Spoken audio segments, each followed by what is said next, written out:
मोहिनी रूप धारण करके देवताओं को अमृत पान कराया और ऐसा स्वरूप भगवान का था कि दानव जो है पागल हो गए थे। तो शिव जी एक बार जो है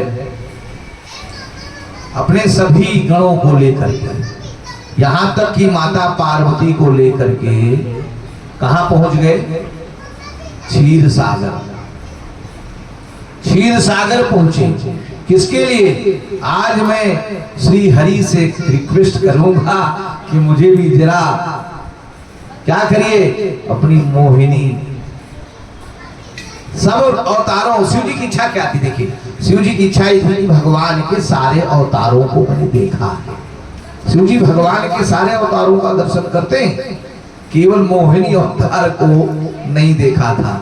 तो लालसा थी, इच्छा थी, ये इच्छा थी कि भगवान के सारे अवतारों को तो मैंने देखा है आज तक, चाहे वो कश्यप हो, चाहे वो मत्स्य हो, चाहे वाराह हो, नरसिंह हो, वामन हो, राम हो, परशुराम हो, हर अवतार को देखा है मैंने, लेकिन मोहिनी रूप को हमने नहीं देखा भगवान के। कैसा स्वरूप रहा होगा भगवान का! वाह वाह वाह! अब तो सुन के भाई कौतूहल हो रहा है ना, सुन के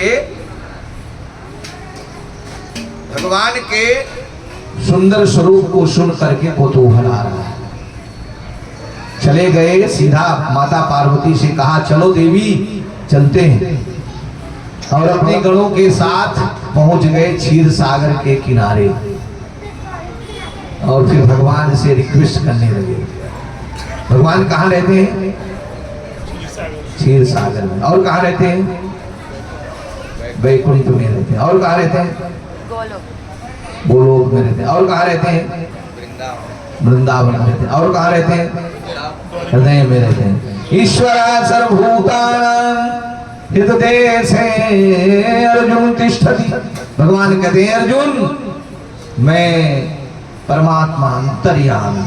अंतर्यामी कौन सा स्वरूप? अंतर्यामी, परमात्मा के रूप में सभी प्राणियों के हृदय में रहता हूं। और कहां रहते हैं भगवान? कौन बताएगा? माताओं में कोई, रोजी लोग कोई बताइए, और कहां भगवान रहते हैं? एक बात और भगवान ने कही है, वचन दिया एक संत को, नारद जी को भगवान ने वचन दिया है।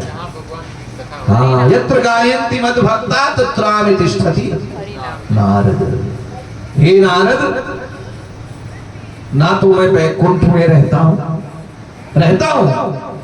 भगवान ऐसा नहीं रहते, लेकिन भगवान कहते हैं कि सबसे पहले मैं कहाँ रहता हूं? जहां पर मेरे भक्त मेरे गुणों का गान करते रहते हैं। यत्र गायन्ति मद्भक्ता तत्रामि तिष्ठति नारद। अब आप सोच रहे होंगे कि हम लोग यहाँ कथा सुन रहे हैं, यही भगवान होंगे, कहीं ना कहीं हैं आसपास, हम आप देख नहीं रहे। देखिए मेरे रोंगटे खड़े हो रहे, यही कहीं भगवान है, सुन रहे हैं। अब बस ये है कि हम सब इतने आगे हैं कि हम उनको देख नहीं पा रहे हैं। कवि ने बोला है ना कि वो उसके कान नहीं तो भी सुन सकता है। हाँ, बिनु पग चले सुने बिन काना, कर बिन कर्म करे विधनाना, आनन रहित सकल रस भोगी, बिन वाणी वक्तावर जोगी। तो बिनु पग चले सुने बिन काना, कर बिन कर्म करे विधनाना, आनंद रहित। आनंद माने इंद्रियां, भगवान इंद्रियों से परे है। जो इंद्रियां है ना, आँख कान नाक, ये सब इंद्रियां